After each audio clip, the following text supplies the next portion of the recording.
Hello everyone. In this video I want to talk about the soul and how your overabundance or underabundance, your overproduction, underproduction of certain chemicals in your mind can actually be not physical but more like spiritual. In order to understand what this is, you need to understand the relationship between the mind, or the soul you can call it, and the body and the brain. The soul can be sick just like the body can be sick.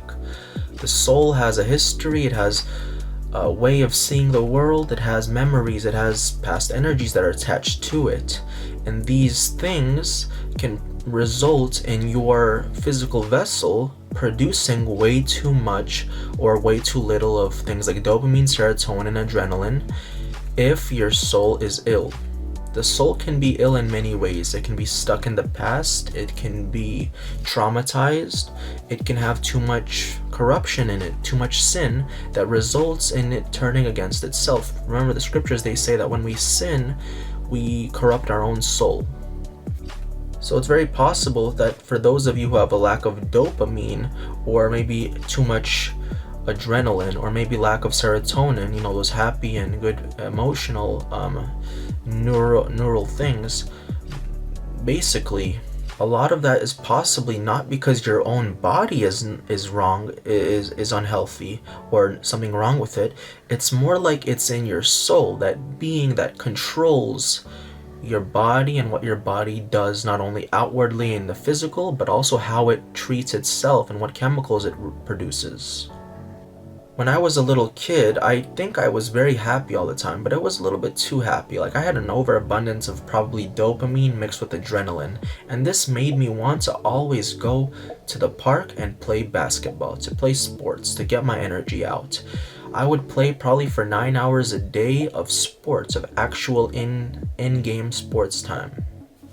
Now, it felt good at the time, but it actually was probably not that healthy because my immune system became weak and I was literally dependent on wasting a lot of energy, a lot of physical energy through physical exertion in order to get cooled off. It's like the reason why people smoke cigarettes. They smoke the cigarette to calm down, to cool themselves off for a little while. Well, it's the same thing with me. I was basically perpetually smoking a cigarette, constantly overly dopaminized, constantly overly adrenalinized, and maybe even serotoninized.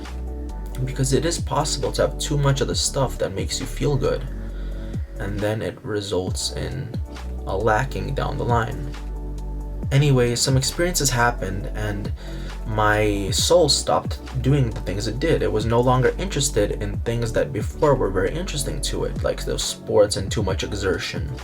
My experiences, who I dealt with in the physical world, rearranged my mind to the point where I no longer wanted to participate in too many sports.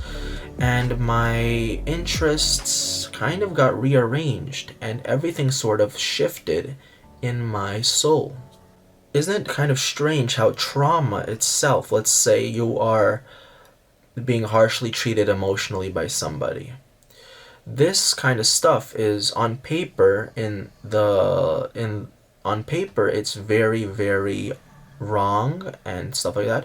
But a lot of the time, trauma like that, emotional, psychological trauma, it actually does wonders for your soul because it resets your soul.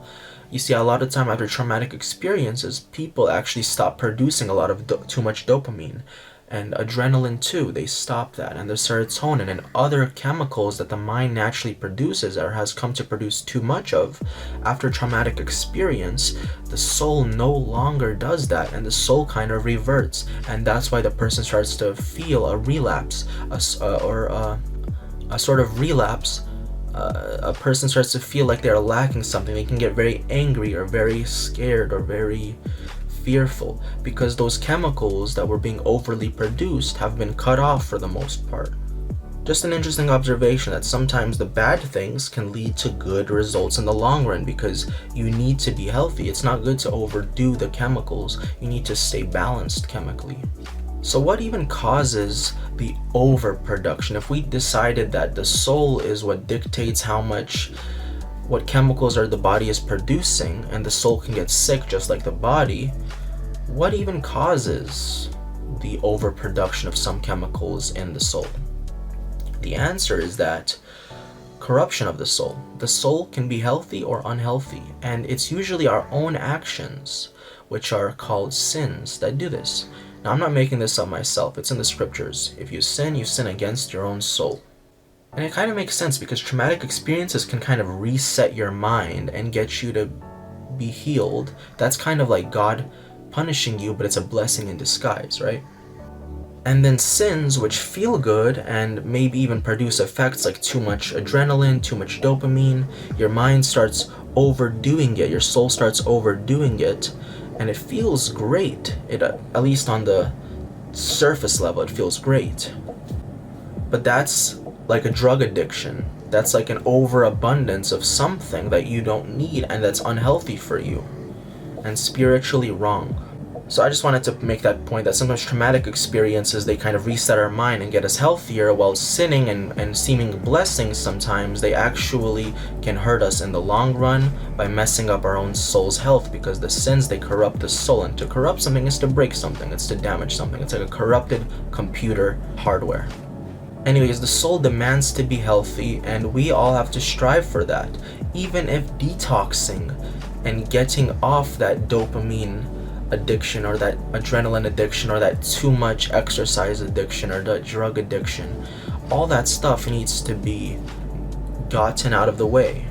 So my advice to anybody who wants to be truly healthy, it might take some work. After all that highs and addiction to chemicals that the soul is producing when your soul was sick, it might be a little bit difficult to get back to the center, but it needs to be done, and that's called the falling part, the healing, the reverting, the receding.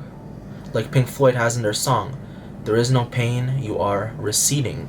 But the receding can feel very painful, even though you're truly getting only more healthy, and then you can become very confused. Just some thoughts on the soul, its connection with the body, and healing.